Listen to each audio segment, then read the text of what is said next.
Olá pessoal, tudo bem? Vamos nessa, dando continuidade aqui à revisão de teoria geral do processo.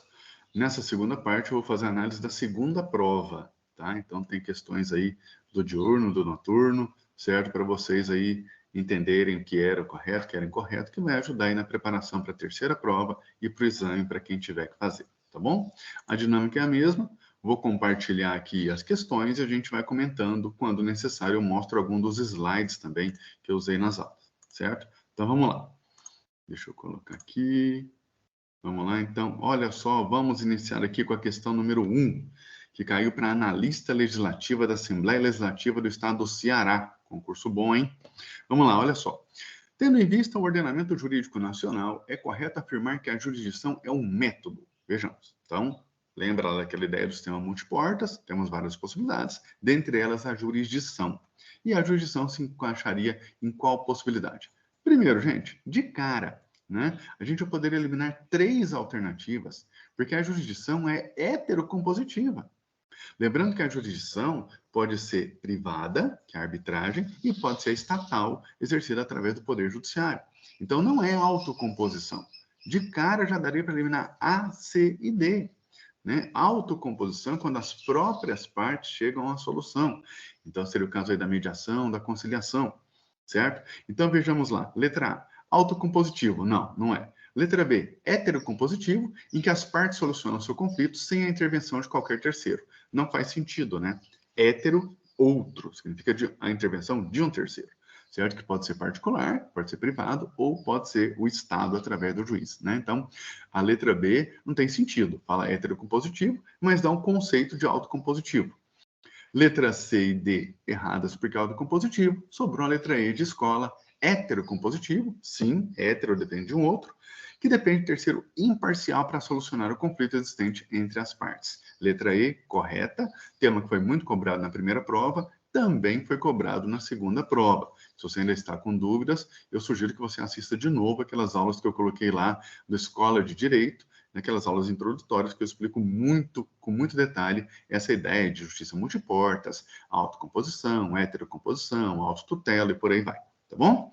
Letra E de escola, questão número 1. Número 2. Em relação à jurisdição, pode ser afirmado que a função que o Estado exerce quando substitui a vontade dos titulares dos interesses em conflito pela vontade do direito objetivo que rege a controvérsia apresentada, promovendo a pacificação individual das partes e da sociedade. Isso é uma afirmação. Isso não é uma pergunta, galera. Então preste atenção. Esse tipo de coisa numa prova ajuda você a responder o resto das questões. Tá lá, é uma cola que eu estou dando para você. É uma informação que está aparecendo na sua prova que pode te ajudar a responder outras questões também, tá? Então, considerando a definição de jurisdição, é correto afirmar que a existência da lide é fator determinante para o exercício da jurisdição? Não é. Tem a jurisdição voluntária, em que não se tem lide. Tá? Só lembrar da expressão jurisdição voluntária. Tá? Tem a voluntária e a contenciosa. A lide é na jurisdição contenciosa. Então, a letra A é errada, porque a existência de lide não é fator determinante para o exercício da jurisdição. Letra B. A jurisdição é a expressão do princípio constitucional da soberania nacional. Perfeito. Claro. O Estado, né? Quando a gente fala em soberania, tem a soberania internacional, que é no direito internacional, o Estado agindo com outros entes da sociedade internacional, e a soberania nacional, que é a ideia do Estado impor a sua vontade para aqueles que estão no seu território, certo? Nada mais é que o exercício da jurisdição. Então, letra B de bola, alternativa correta, como está destacado em amarelo, certo? Letra C. Há multiplicidade de jurisdições nacionais ante a realidade federativa do Estado. Absurdo, absurda essa alternativa. A jurisdição é una, tá? Não existe jurisdição de Minas, jurisdição de São Paulo, jurisdição federal. A jurisdição é uma só. Há uma divisão de competências territoriais dentro da República Federativa do Brasil. Mas a jurisdição é una e indivisível. Letra D. Trata-se de atividade monopolizada pelo Estado que não pode ser exercida por terceiros. Errado, errado. Basta você lembrar da jurisdição privada, que é a arbitragem, tá? Então, questão número 2, a questão relativamente fácil também, tá? Letra B de bola. 3. Conexão e continência, né? Era um tema também muito discutido nas nossas aulas e estava na cara que ia cair nessa segunda prova. Olha lá. Reputam-se conexas duas ou mais ações quando lhes forem comuns. Isso aqui está claro lá nas explicações, lá nos slides. Tem que ser o pedido ou a causa de pedir, tá? A data da distribuição, gente, não tem o menor sentido. Como assim? Como é que pode ser conexas duas ações propostas no mesmo dia, sendo que não tem nada a ver uma coisa com a outra? Não tem sentido, né? A causa de pedir uma data, a data aqui de novo, não tem sentido. As partes. Como assim, gente, as partes? Eu posso ter um processo contra uma pessoa, a pessoa tem um processo contra mim, por coisas completamente diferentes. Então, também não haveria conexão aí. A conexão tem que ser quando o pedido ou a causa de pedir são aí comuns, tá? Aí letra E, as partes, também está errada, porque eu já expliquei na letra C, tá? Só poderia ser a letra D de dado, questão número 3, a correta. Questão 4, para promotor de justiça do Mato Grosso do Sul. Olha só.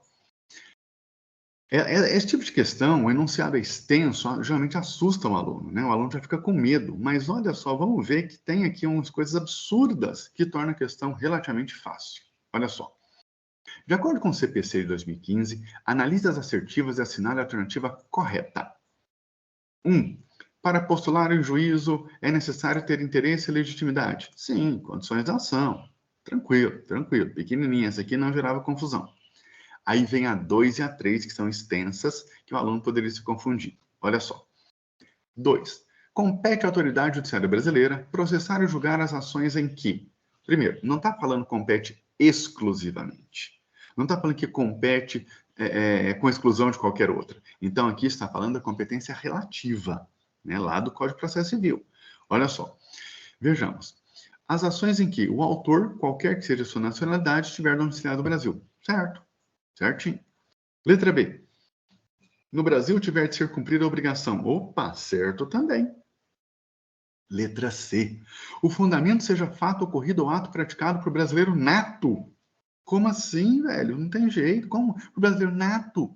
Qualquer lugar do mundo que o brasileiro nato, né, praticar alguma coisa, fizer alguma coisa, a competência vai ser da autoridade brasileira? Não tem sentido. Então tem um brasileiro nato morando lá no Turcomenistão. Fez alguma coisa, a competência vai ser do juiz brasileiro? Não tem cabimento, gente. Não tem cabimento, tá? Alternativa número 2, absurda por essa parte final aí, que fala do brasileiro nato, conforme eu destaco aí na tela para vocês, tá? Então, letra 2, erradíssima. Questão 3, assertiva 3. Compete à autoridade judiciária brasileira processar e julgar as ações de alimentos quando o credor tiver domicílio ou residência no Brasil? Sim. O réu mantiver vínculos no Brasil, tais como posse ou propriedade de bens, recebimento de renda ou obtenção de benefícios econômicos? Sim. Lembra que eu falei? Imagina, o réu nem está no Brasil mais, mas ele deixou imóvel no Brasil, né? Ele recebe aluguel. Então, aí vai o credor de alimentos cobrar para receber em cima desse valor que o devedor recebe, tá?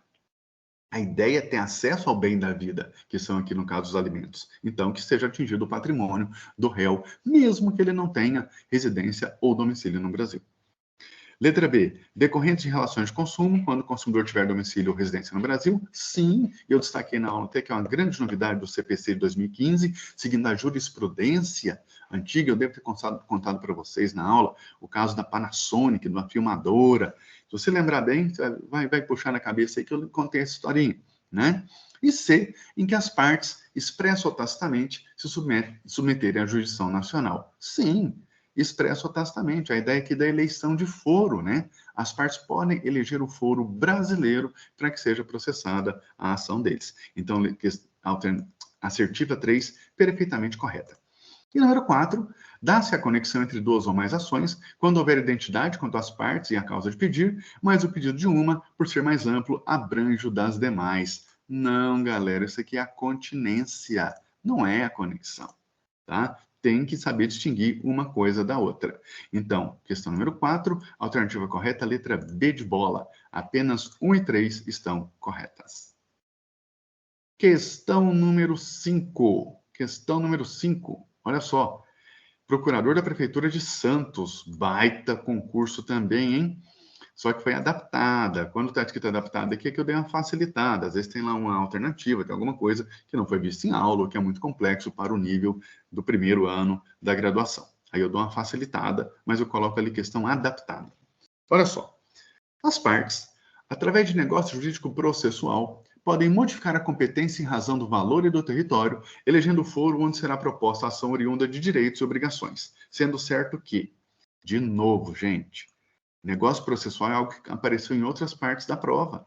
Tá aqui, ó, tem uma cola para você. Eu estou falando aqui uma situação de negócio processual, tá? Tem que ler com muito cuidado, tem que utilizar a prova. A prova te ajuda. A prova te ajuda, né? Eu tenho muitos amigos pedagogos que falam a prova também é um momento de aprendizado. Então você tem que ter muita atenção a fazer a sua prova.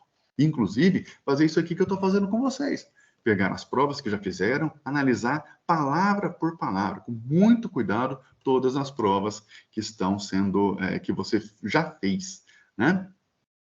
Vamos lá. Letra A. Eleição de foro produz efeito quando constar de instrumento escrito ou verbal, desde que expressamente atrelado a um determinado negócio jurídico. Não, não pode ser verbal, não. Tem que ser escrito, tá? Tá lá no slide que eu passei para vocês também. Eleição de foro só vale se for por escrito. Letra B. O foro contratual não obriga os herdeiros e sucessores das partes. Como assim? Claro que obriga. Imagina. A e B tem um contrato entre si e elegem o foro de Uberlândia. Aí depois morre uma das partes. Os herdeiros vão mudar o foro? Não tem cabimento. Não tem cabimento, tá? Então, o foro contratual obriga, sim, né, os herdeiros e os sucessores das partes. Letra C. Antes da citação, a cláusula de eleição de foro não pode ser reputada ineficaz de ofício pelo juiz. Também está errado, pode sim. O juiz pode constatar a abusividade. Eu falei para vocês dos contratos de adesão.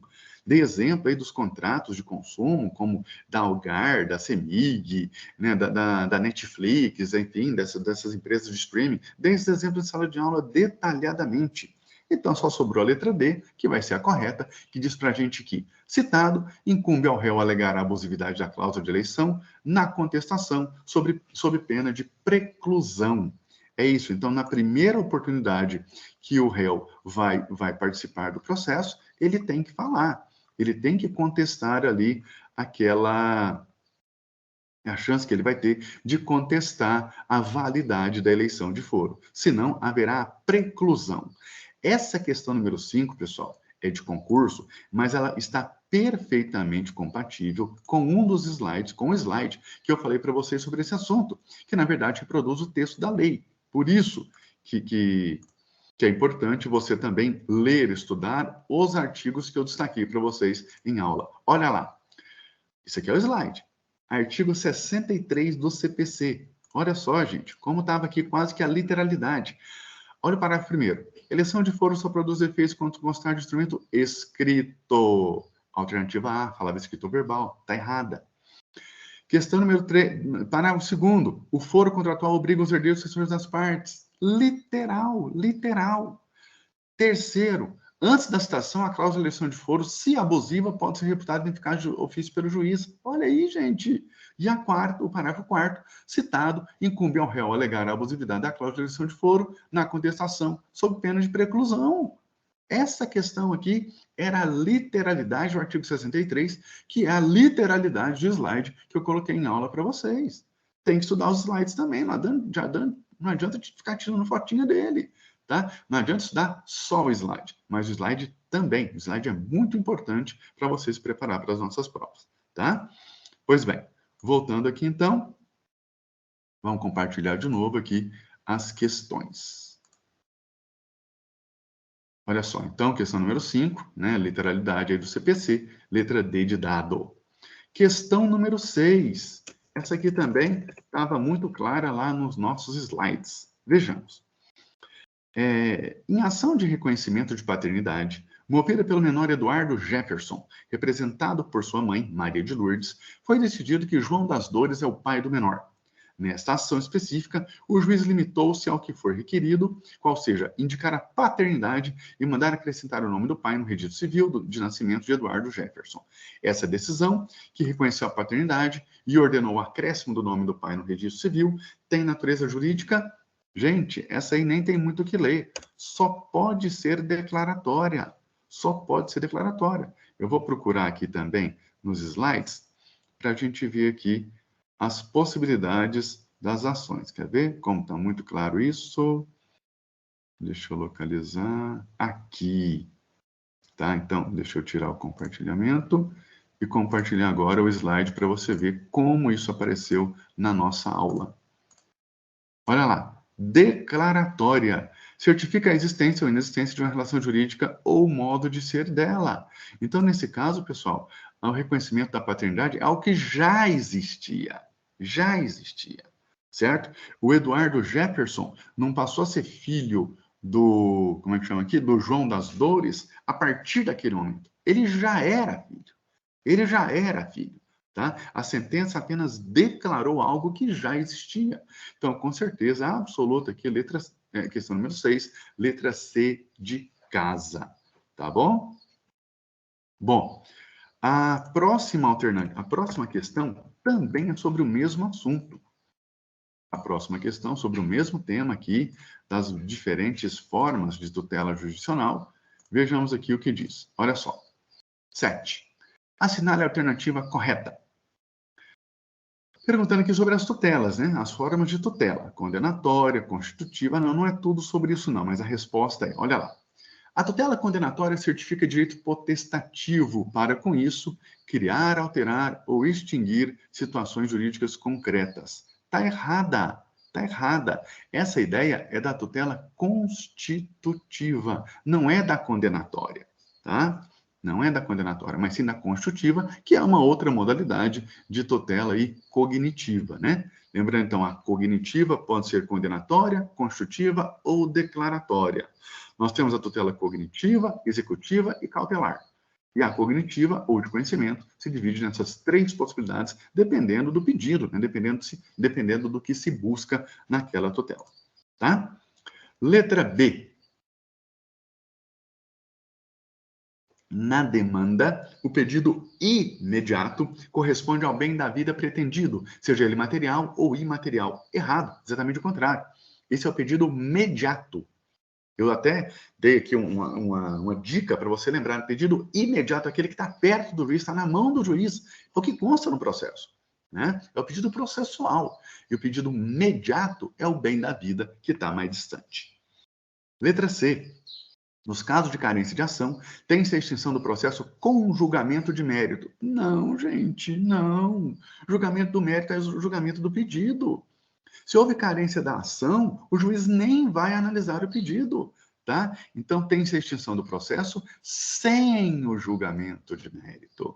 Aí está o erro na alternativa C de casa. D. Nas hipóteses de grave violação de direitos humanos, o ministro da Justiça poderá suscitar perante o STF o incidente de deslocamento de competência. Tudo errado. Não é o ministro da Justiça, é o Procurador-Geral da República. E não é perante o STF, é perante o STJ.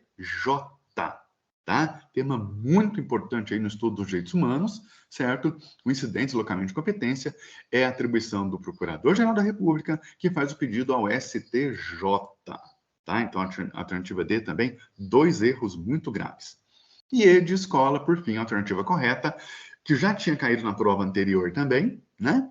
Nos processos de jurisdição voluntária, admite-se que a decisão seja fundada em equidade. Sim, é uma situação bastante peculiar, é uma exceção, é uma situação diferente. Então, é importante o aluno ficar atento a isso, que na jurisdição voluntária, o juiz pode decidir por equidade, tá bom? Então, questão número 7, alternativa E de escola. Veja que essa questão não é de concurso, foi eu que formulei usando os slides, usando 5 afirmações contidas nos nossos slides das aulas, certo? Questão número 8, juiz de Santa Catarina. Já pensou ser juiz em Floripa? Que show, hein? Mas, enfim, olha lá. Em relação à modificação da competência, é correto afirmar que, vamos lá, aqui de novo a ideia da conexão e continência. Estava na cara que isso ia cair na prova. E caiu muito, né?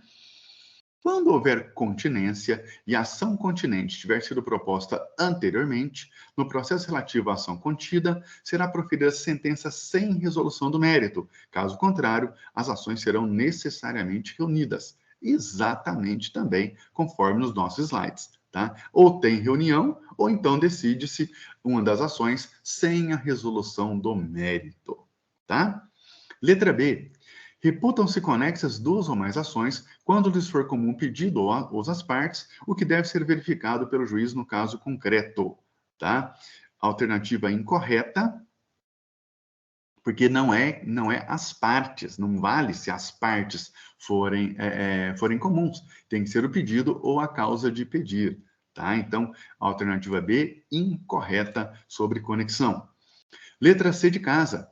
Os processos de ações conexas devem ser reunidos para decisão conjunta, inclusive quando um deles já houver sido sentenciado. De jeito nenhum! De jeito nenhum, gente! Já imaginou uma coisa dessa? Já teve uma sentença, sei lá, 10 anos atrás. Agora tem algo que poderia ser conexo, vai ser reunido de novo? Como é que você vai reunir com algo que já foi julgado? Então, isso só vale em processos que estejam tramitando, não em processos que já tenham sido julgados. Tá? Letra D de dado. Por se tratar de questão de ordem pública, pode o réu alegar a abusividade da cláusula de eleição de foro a qualquer tempo e grau de jurisdição? Não, isso aqui caiu na questão anterior. Tinha uma questão aqui atrás falando disso. Cadê? Da questão da eleição de foro. Aqui, ó. Aqui, ó. Letra D da questão número 5. Olha só como uma questão responde a outra. Citado incumbe ao réu alegar a abusividade da cláusula de eleição de foro na contestação sob pena de preclusão. Então, tem que ser na contestação. Vamos voltar aqui, cadê? Aqui, ó. Não é a qualquer tempo e grau de jurisdição. Tem que ser na contestação, senão haverá preclusão, ou seja, perdeu a vez, perdeu a chance. Não contestou, não alegou na contestação, perdeu a vez, não tem mais como contestar. Entende-se que tacitamente foi aceita a eleição de foro. Alternativa E. Antes da citação, a cláusula de eleição de foro, ainda que abusiva, não pode ser reputada ineficaz de ofício pelo juiz, devendo haver prévio requerimento da parte interessada. De novo, tá? Mesma coisa lá do artigo 63, repetindo aqui o que caiu na questão número 5. Tá, gente? Às vezes o aluno acha que tem muito conteúdo, tem muita matéria, mas não é tanta coisa assim importante. Na hora de formular a questão, acabam repetindo assuntos e uma questão pode te ajudar a resolver a outra. Tá? Então, letra A, certo? A questão número 8. 9. Assinale a alternativa incorreta. Opa, pera lá, aqui é a errada, hein? Incorreta sobre competência. Nos casos em que não há qualquer previsão legal ou constitucional para o julgamento de um determinado conflito, o juiz deverá extingui-lo sem julgamento de mérito, informando a parte a incidência do chamado vácuo de competência. Que é isso, hein? Absurda, não tem sentido nenhum essa alternativa aqui, né? Vácuo de competência não existe, galera. Não existe vácuo de competência. O juiz tem que julgar. Inafastabilidade da jurisdição. O juiz tem que julgar o que for submetido a ele. Lembrando, inclusive, que em questão de competência, quando não há competência expressa de nenhuma das outras áreas da justiça, a competência é da justiça estadual comum, tá? Então está errado isso, porque não há que se falar em vácuo de competência. Vamos ver por que as outras estão certas, então. B. Competência jurisdicional é o poder de exercer a jurisdição nos limites estabelecidos por lei. Perfeito, correto. Corretíssimo, né? C. À luz da Lei 13.115, 2015, que é o nosso CPC, compete à autoridade judiciária brasileira processar e julgar as ações em que no Brasil tiver de ser cumprida a obrigação. Perfeito. De novo aqui a competência internacional, que também já apareceu em outra questão dessa prova. D. A competência é determinada no momento do registro da distribuição da petição inicial, sendo irrelevantes as modificações do estado de fato ou de direito ocorridas posteriormente, salvo quando suprimirem o órgão judiciário ou alterarem a competência absoluta. Literalidade do texto do CPC também. Claro, né? Imagina uma situação da pessoa que muda no decorrer do processo, não vai alterar ali a competência que foi determinada no momento da distribuição. Tá? Letra D, correta. Por fim, a última questão discursiva, né, falando aqui das modalidades de tutela. Olha lá, assinale a alternativa correta sobre as formas de tutela existentes no direito brasileiro. Isso aqui caiu na segunda prova, vai cair na terceira, vai cair no exame, você pode ter certeza. Aluno do primeiro ano tem que sair do primeiro ano sabendo essa distinção. Então, para deixar isso mais claro de novo, vamos jogar aqui na tela o slide, né? Às vezes o aluno, eu não lembro de ter tido isso em sala de aula, não sei se o professor falou, tal. Gente, olha aqui, tá na tela, tá?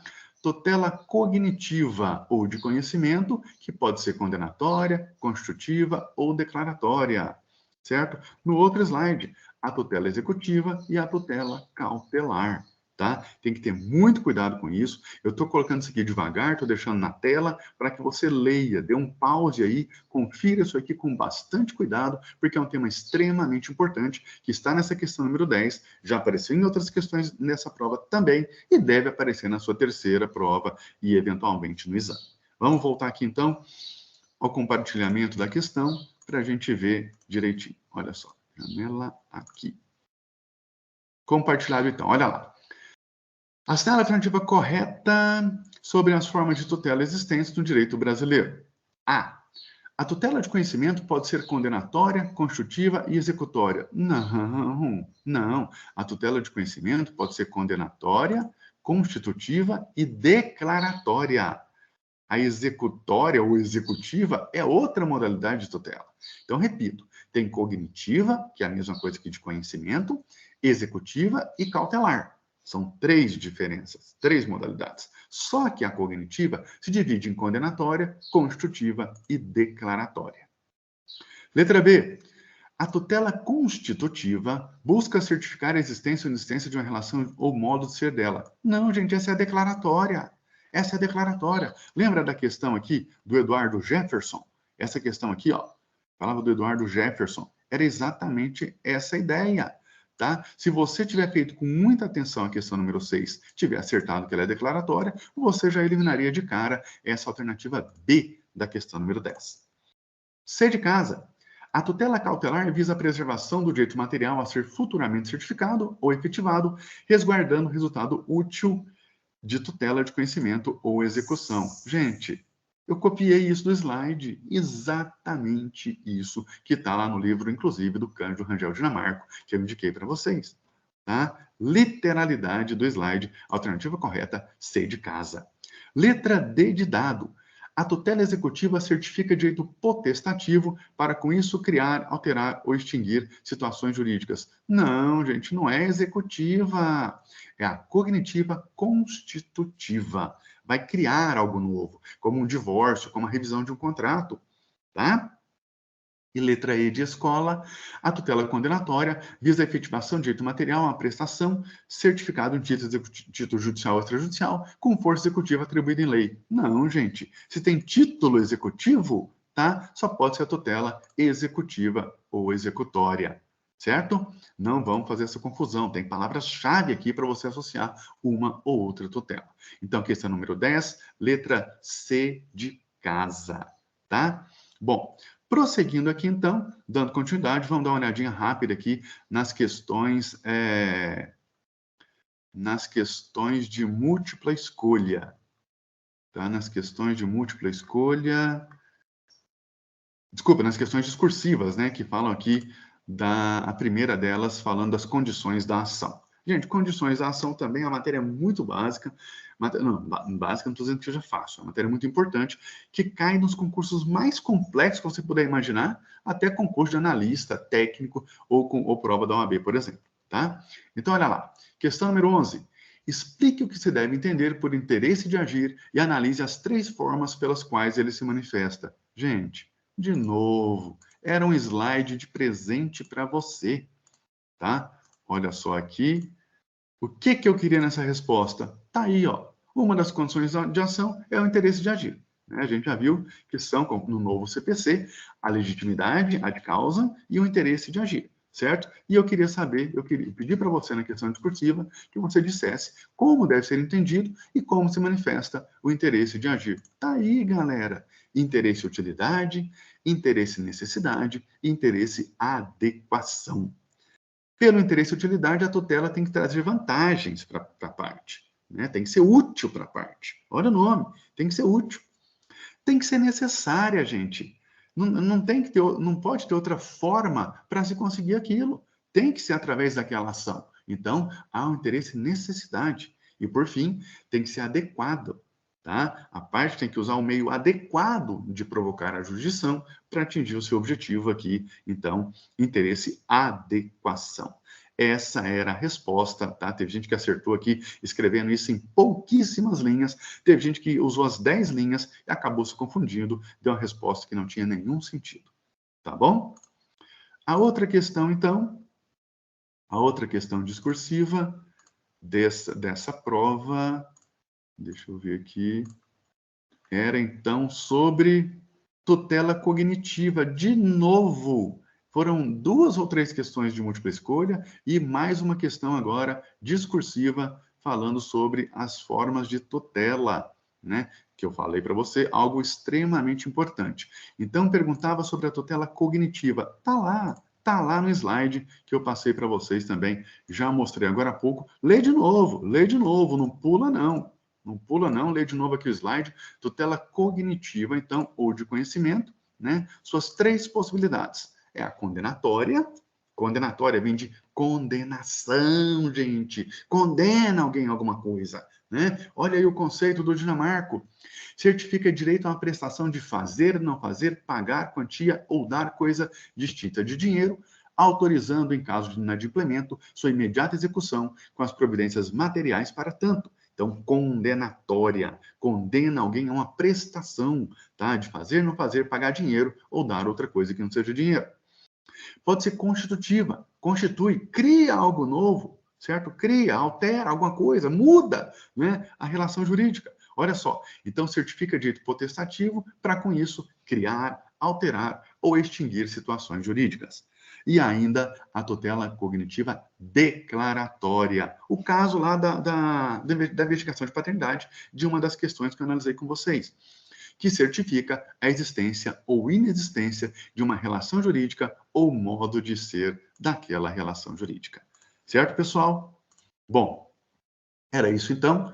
Foram 2 aulas aqui, 2 revisões com mais ou menos meia hora cada uma, certo? Peguei a primeira e a segunda prova. Se você já fez essa prova, é bom você dar uma conferida aqui, vai lembrar do que você colocou na prova, se acertou, se errou, enfim. Se você não fez, isso aqui serve quase como um simulado para você, né? São novas questões que você já vai vendo o que está certo, o que está errado, né? Tentando entender para aproveitar nessa sua preparação para a terceira prova de teoria geral do processo. Tá certo, pessoal? Então, olha só, não dei isso em sala de aula, porque o nosso tempo é curto, né? Nosso calendário vai até a última semana, como deve ser de todo mundo, certo?